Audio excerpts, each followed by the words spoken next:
A heartbroken haunted house enters the fourth stage of grief, and woe to anyone who happens to be trapped within its walls. We're going to talk about Haunted House, a love story number 5 from Blood Moon Comics. See you in 3.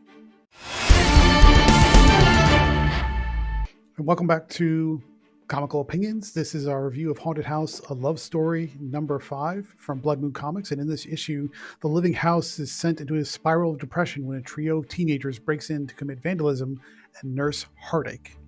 But before we get started, please like, share, comment, subscribe, hit that bell for notification.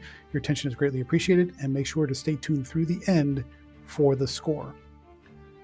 This issue is written by Winston Gambro, who also did the art, the colors, the letters, and the cover.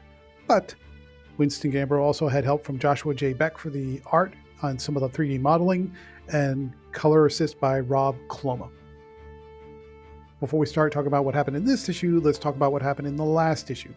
So if you hadn't gotten the theme yet, and if you hadn't picked up the series, I'd recommend it. It's an interesting, eclectic way to go about it, telling a haunted house story.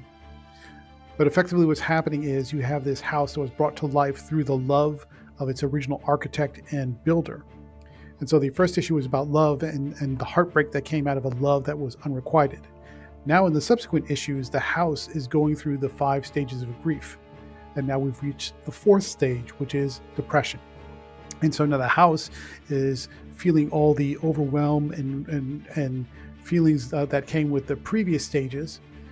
And so as each stage passes, we reach a new generation of owners or people who have undergone similar experiences with their own relationship before the house kind of gets past that phase and gets to the new phase, which eventually leads to a new phase or a new generation of either owners or somebody who's visiting the house or somebody who's interested in buying the house and what they encounter when they're overwhelmed with that stage of grief, whichever stage the house happens to be in.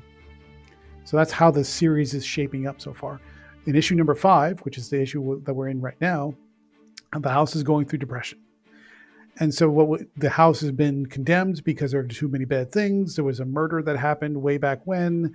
There's a lot of bad vibes and bad mojo going on with the house, and it's got a bad reputation, and now it's run down and broken down and in a sad state of repair and due to be condemned. 3 teenagers, 3 boys, break into the house.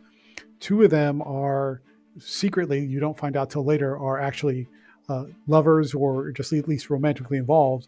The third, a boy by the name of Sebastian, is nursing a heartache because this happens right around the time of Valentine's Day. And his girlfriend broke up with him.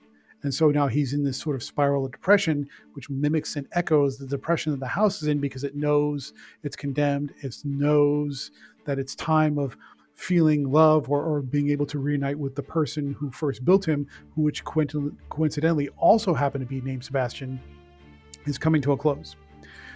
The boys go in and they break in and they're trying to get their mind off of things and answer the dares of their schoolmates by spray painting the house and seeing how far they can go.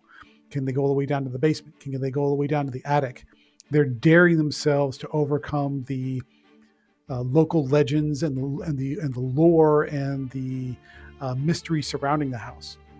But as Sebastian separates, and while the other 2 boys go off and they actually start a makeout section, Sebastian goes off and he finds his way into the house, up into the attic and some of the more untouched recesses of the house. And he's spray painting, but he's also contemplating his broken heart, contemplating what he's going to do next. That spiral of depression that he's feeling is now being amplified by the house's depression over its loss and its longing and its grief over the heartbreak that he felt way back when. Sebastian almost dies because he goes up on the roof to kind of spray paint and he slips on one of the spray paint cans, but miraculously he's saved, partly through happenstance, but also partly through the house allowing itself to be damaged through the roof and by opening up a hole and allowing him to be saved. So Sebastian thinks now something crazy is going on. He goes to find his friends. But in the course of finding the friends, the house doesn't attack the other 2 boys, but it sort of tries to scare them a little bit to get them to go away because the house recognizes a kinship with Sebastian and the other 2 are just sort of getting in the way and creating a nuisance of themselves. So it tries to scare them by doing things like making the walls bleed and making weird distortions in the walls and the hallways and the stairways. They take off running because they're scared poopless But in the course of running away, one of them drops a cigarette and starts a fire. And so now Sebastian is trying to get out of the house because he sees smoke and he can't breathe, and he's sort of lost within the bowels of the house that is spiraling into its own depression because it's in pain and feeling overwhelmed. And now it's instead of at the very last minute, instead of allowing Sebastian to get sucked into the house's depression, the house decides to try and set him free, thinking that, well, if I have to spiral and I have to be destroyed, don't let Sebastian come with me. And so he eventually finds a way up to the upper levels, and his friends find him in the midst of the fire and the smoke. They pull him out, and they're saved. But the house is much worse for the wear, and Sebastian sort of now feels like he's been saved for a reason and has a moment to go on. But the house is not long for this world, and we end with a cliffhanger where the police decide to initiate the destruction order for the house after it's been condemned. And that's where we lead off with the anticipation that the next issue will be acceptance, which is the final stage of grief, which will either find some way to bring the house the closure it so desperately wants, or maybe something magical and mystical happens. Who knows? We'll find out. What do we like about Haunted House, a Love Story number 5 from Blood Moon Comics? This is not your typical ghost story or typical haunted house story. This is an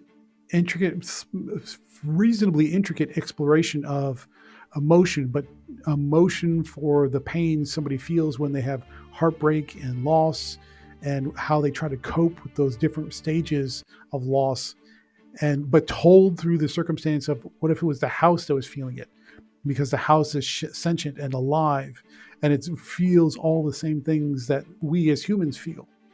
And that's definitely a unique concept. And we like that it's following now stages of grief. So it's kind of following human personality and human behavior. And it's trying to do something more meaningful with the emotional exploration that the house is experiencing and telling it through these different stages and generations of life as it encounters different people, different families, different homeowners who have their own struggles that parallel that stage that the house is going through. So this is kind of rich, it's kind of complex, and it's more involved than just a simple haunted house ghost story. And for people who like that kind of storytelling, who like to kind of think about spooks and scares and fear type storytelling and horror-based storytelling, but from a more personal and intimate perspective, I think you'll enjoy this a lot. What didn't we like about it? What the way that Sebastian is saved from his near-death experience comes off as a little clunky. It doesn't quite make sense. You see him falling off a roof, but somehow he manages to fall back through a hole. So the whole crux of what turns his mind around into essentially finding a will to live and a reason to live, or at least being scared enough not to die, the way it's choreographed feels a little off and a little awkward. So that's a very pivotal moment, and it didn't quite land exactly the way it probably should have. I mean, the result is still the same, but the way it's executed looks a little off. That could be from the storytelling, that could be from the art, and maybe there's a better way to make that happen, but who knows? But it just felt a little weird when you're looking at it. It just didn't sit right. Speaking of art, let's talk about the art. Winston Gambro is, of course, the artist and the writer. So the art very much is in synchronicity with the storytelling and the script. It all comes together pretty well. And the idea of when you start to see the house mentally swirling into going down a downward spiral of depression, and you see Sebastian going down not a spiral staircase, but a staircase that wraps around the central core of the house, and his movement is mimicking the emotional and the mental downward spiral of the house. It's some really effective imagery, and it really hits you. I won't say it hits you across the face, but it really powerfully underscores that what that moment feels like, and how Sebastian kind of fades in the distance, and everything is saturated and shaded in blue.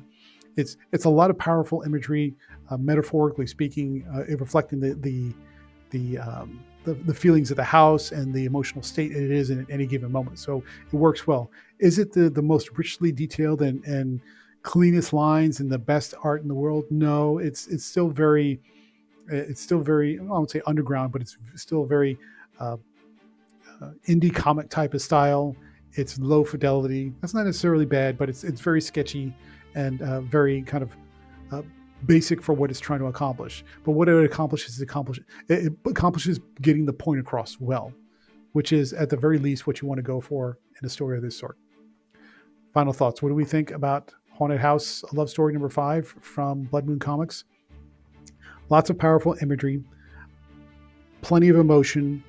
The concept is very strong, and it ends on a note that really gets you emotionally attached to the house, or at least emotionally sympathetic to the house, such that you want to know how it turns out. Is there a happy ending or not?